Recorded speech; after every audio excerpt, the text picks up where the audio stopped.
ዘንጠን ፏ ብለን ስንወጣ መርሳት የሌለብን ነገሮች እነዚህ ናቸው።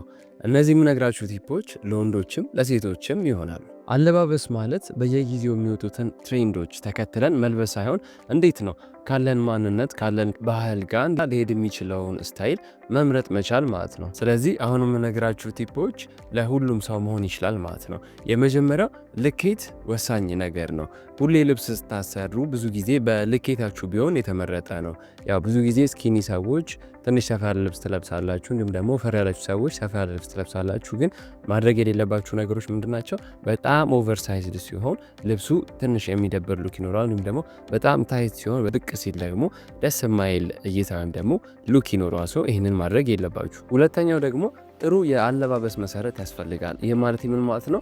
ነጭ ቲሸርት፣ አሪፍ ከለር ያላቸው ጂንሶች፣ ብሌዘር እንዲሁም ደግሞ ኦልድ መኒ ሱሪዎች ለወንዶች ቢኖራችሁ የተሻለ ነው። ለሴቶች ደግሞ ቀሚስ፣ ዮጋ ፓንት፣ ታይት ቢኖራችሁ የተመረጠ ነው ማለት ነው። ሶስተኛው አክሰሰሪ መርሳት የለባችሁ።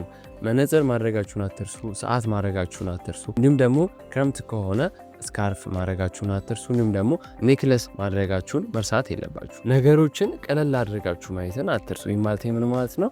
ጫማችሁ መጠረግ አለበት፣ ሸሚዛችሁ መተኮስ አለበት። እንዲሁም ደግሞ ሸሚዝም ደግሞ ቲሸርት ከለበሳችሁ ተክ ማድረጋችሁን መርሳት የለባችሁም ማለት ነው። ሌላኛው የመጨረሻው የሚሆነው በራሳችሁ መተማመናችሁን መርሳት የለባችሁም። ይህ ማለት ምን ማለት ነው? ጥሩ ልብስ ለብሳችሁ ፏ ብላችሁ ስትወጡ ከውስጥ ያለው ስሜታችሁ በውጫዊ ገጽታችሁ ላይ ስለሚታይ ራሳችሁን ጠብቃችሁ ቆንጆ ልብስ ለብሳችሁ ዘንጣችሁ ወጣት ትችላላችሁ ማለት ነው።